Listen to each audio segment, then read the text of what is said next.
Hello. Today's subject is about 10 common healthcare misconceptions based on Ayurvedic principles. So I'm going to explain the Ayurvedic perspective on some common health beliefs and health practices that are popular today. But first I want to say that Ayurveda is an ancient and very comprehensive healthcare system that's thousands of years old and used by millions of people worldwide and growing in its popularity. I would say that even Ayurveda is experiencing a renaissance, a new rebirth in its acceptance, as many of the techniques and treatments and even herbs are being proven by science to be effective. So it is a very time-tested science. And we can even see many naturopaths today are in Europe and the United States are drawing from not just Ayurveda but Chinese medicine and using many natural treatments that they've learned from these practices. So it's growing in popularity and it's proven itself over thousands of years. And like I said, science is even learning now about how the herbs that have been used for thousands of years affect specific organs and systems and improve particular health conditions and even illnesses. So it's very exciting to realize that we have such a comprehensive and sophisticated healthcare system available to us that we can draw from and we can compare against many new trends that are taking place today, and that's what I've done here. So in light of respect for this ancient system, let's look at some common health misconceptions which contradict the views of Ayurveda, and I'll explain as quickly as I can why. The first misconception that I see is that there's a belief that there's a perfect diet, and everybody who prints a book on their diet is promoting their diet. There's many new diets, there's many old diets that have come to pass, and these diets are not individualized. They're generally thought of as being best for everybody. So anybody practicing one of these diets or who wrote a book about it tends to preach and encourage others to do it. So there's self-interest and often a self-gain in promoting these diets. So they're basically marketing tools, and most of them will pass. For example, the raw diet is considered depleting over a long period of time. It's too cold, dampens the digestive system, and Ayurveda encourages foods, but mostly vegetables, to be cooked, and now science has shown that many nutrients, and phytonutrients in particular, only come out in certain vegetables when cooked. Well, at the same time, many anti-nutrients are destroyed during cooking. So the value of cooking has come full circle now, where we understand the value of it in improving not just our ability to absorb the nutrients, but to make it easier to digest, and those two things go hand in hand. Ayurveda looks really at your ability to digest food, and it looks at the individual. And every individual is quite unique. Some people are very warm, for example, so cooling foods work better for them. Some people are cold by nature or more have a cooler body temperature, so warming foods are better for them. Some people have dry skin or constitution, so oily foods are better for them. And some people have oily skin, so dry foods are more suitable for them. So that's just two examples of two different types of qualities, hot and cold and dry and oily, that would dictate what type of food would be suitable for you. So in Ayurveda, there cannot be any one perfect diet. There is no perfect diet. Everybody is individual, and there's many factors that need to be considered, not just the individual person, but the weather, the health condition, the living environment, and other environmental factors would be considered to determine the most suitable diet for an individual. So there is no perfect diet. I think this is a clear health myth, and there's no point to continue to look for them, even for a particular health condition. such as high blood pressure or cholesterol, there's dietary recommendations, but again, that would be compatible with Ayurveda, but there's no one diet that would be suitable for everybody, even for a specific health condition. The next common health misconception, which I find, is that the belief that nutrition is a way to understand food. And in fact, nutrition is a very limited science. Just looking at a certain amount of vitamins and minerals that are in food is a very limited perspective on food, and this often sends people astray and even makes problems. For example, people with high blood pressure, inflammation, or inflammatory skin conditions have read that tomatoes are high in antioxidants, and eating tomatoes when in fact they're inflammatory and being part of the nightshades, we've learned that these do not contribute to improved health in these areas because of their inflammatory nature, despite their nutritional content. Many people have had bananas and eating large amounts of them because of the potassium, when in fact they're very fattening and can contribute to weight gain. So there's many examples. Even cabbage, we know it's very nutritious, but people who don't have strong enough digestive system, for example, continue to eat it despite the fact that they have gas and bloating from it.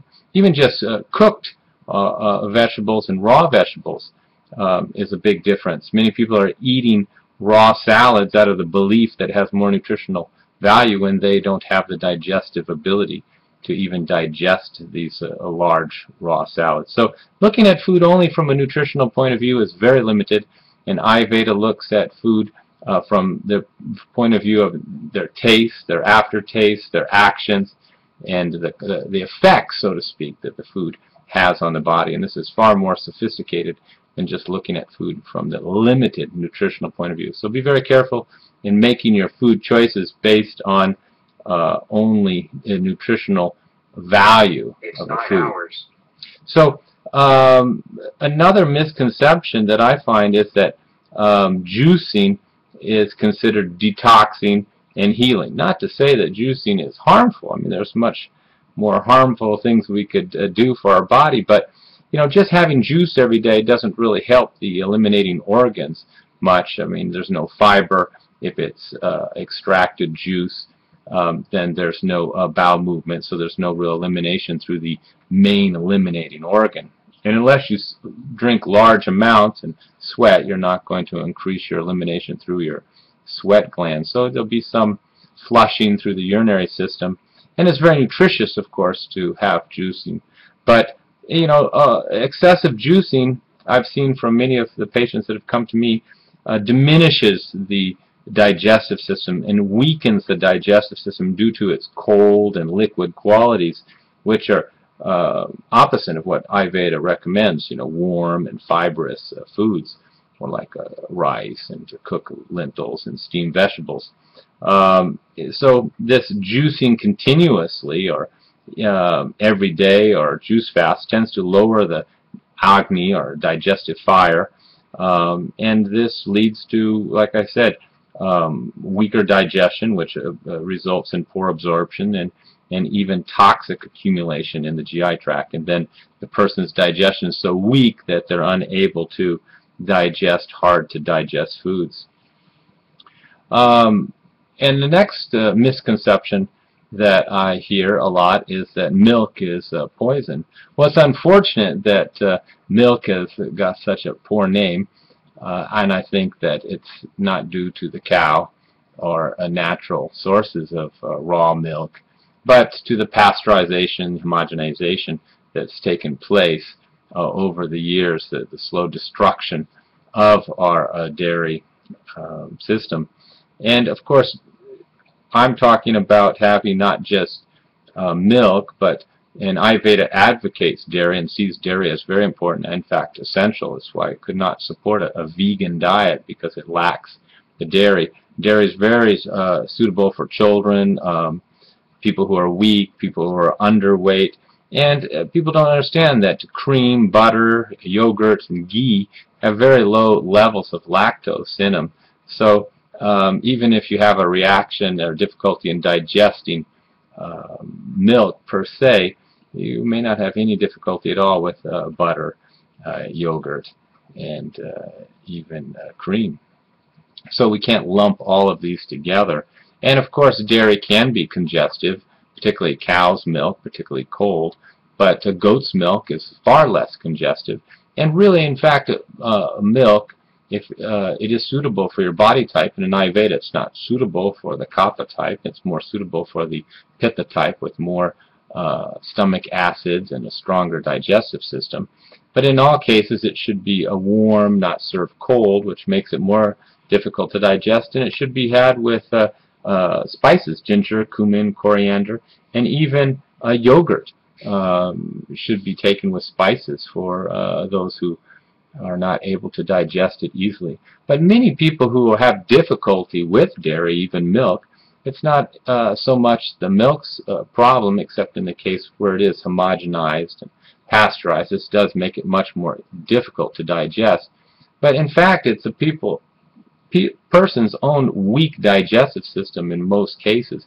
And that's come from, again, some of the earlier issues that I mentioned, such as having too much uncooked food and a weak digestive system, cold foods, juicing too much.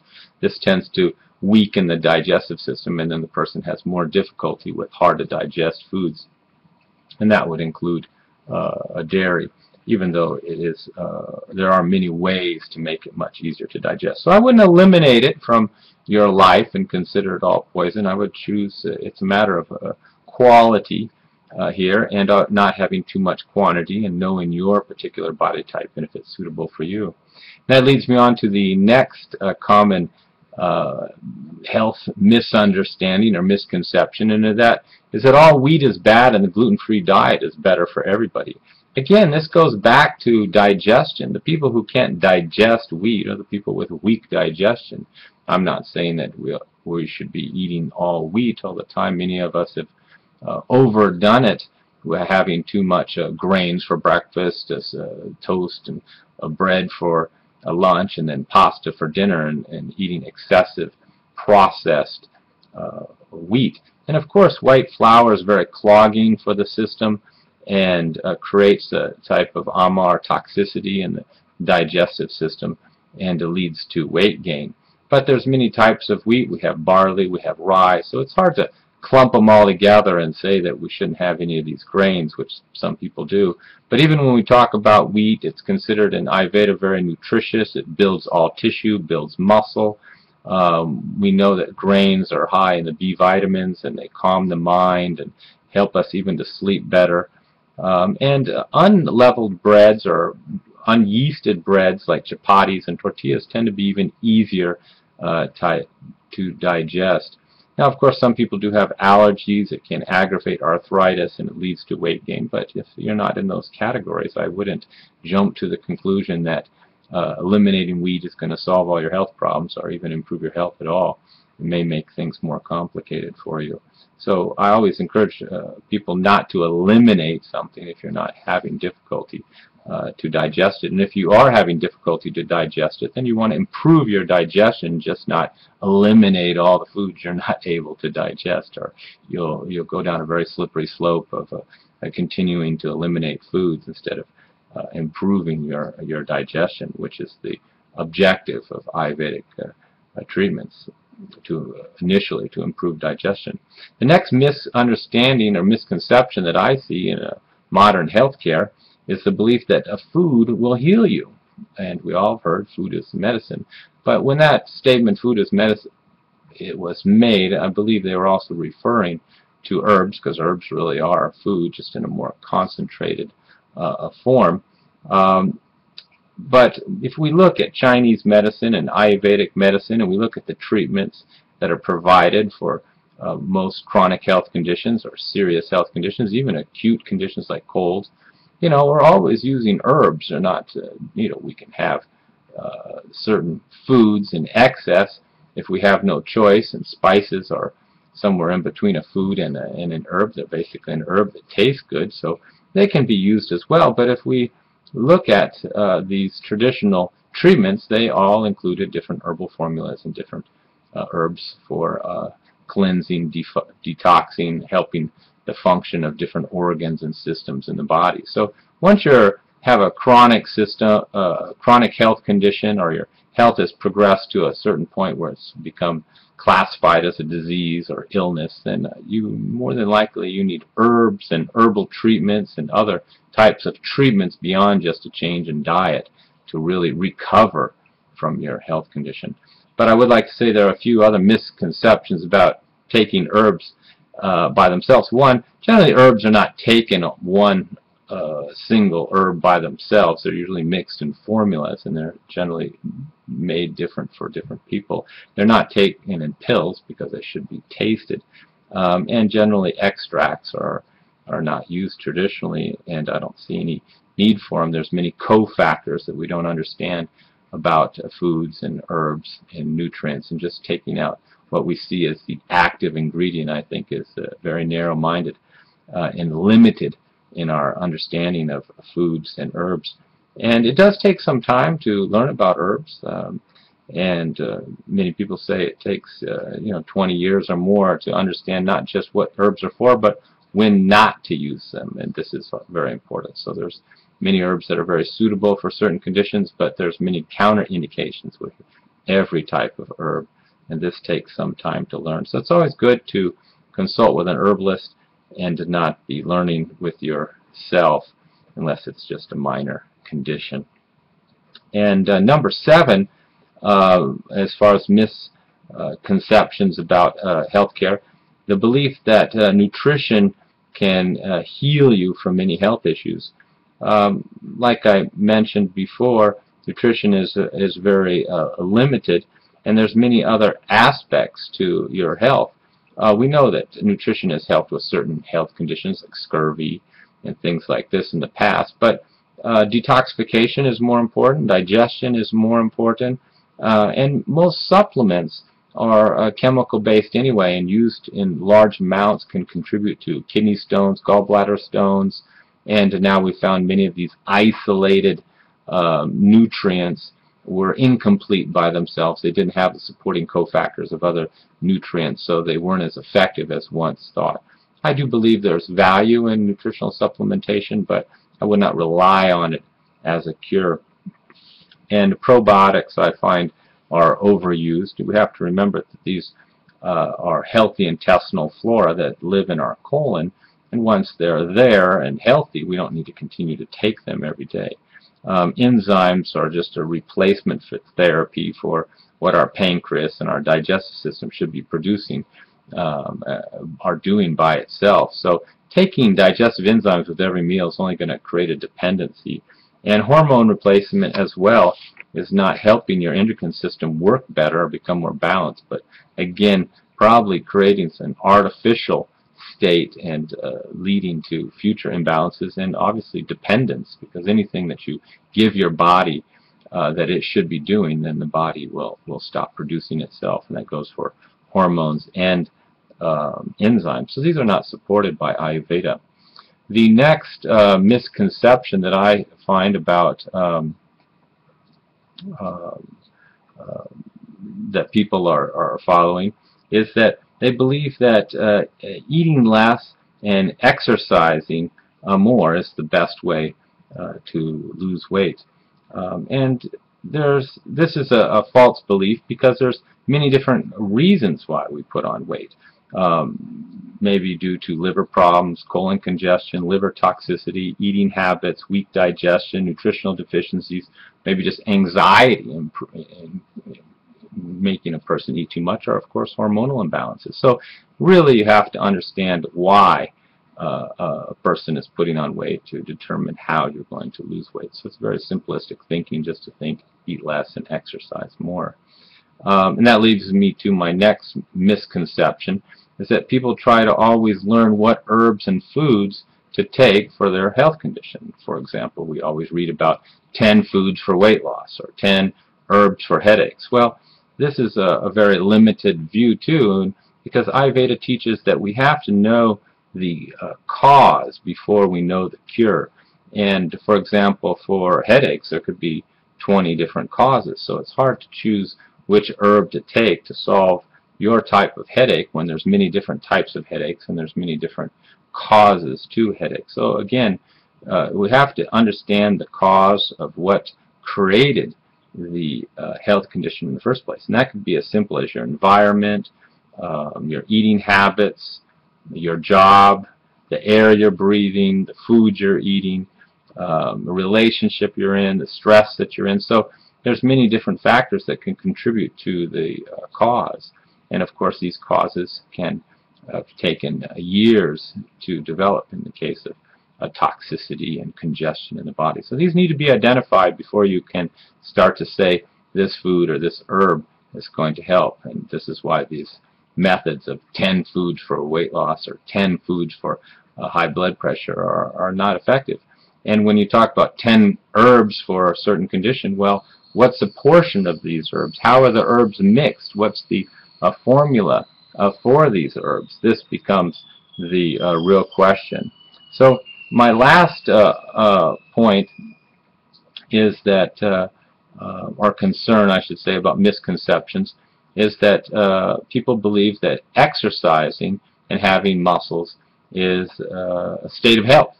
And of course it's good to have, healthy amount of muscles and not too much extra body fat. But this is really a deceptive state because there's many more important factors in having good health, like our eating habits, how good we're sleeping, our immune system, our nutritional state, our energy levels, our levels of inflammation, our toxicity levels.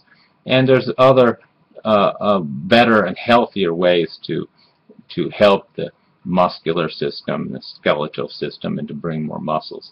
And that is yoga in most cases. Yoga is more effective in toning the muscles and not overexerting the muscles and not breaking down tissues and still getting the same benefits of improved circulation and improved cardiovascular function.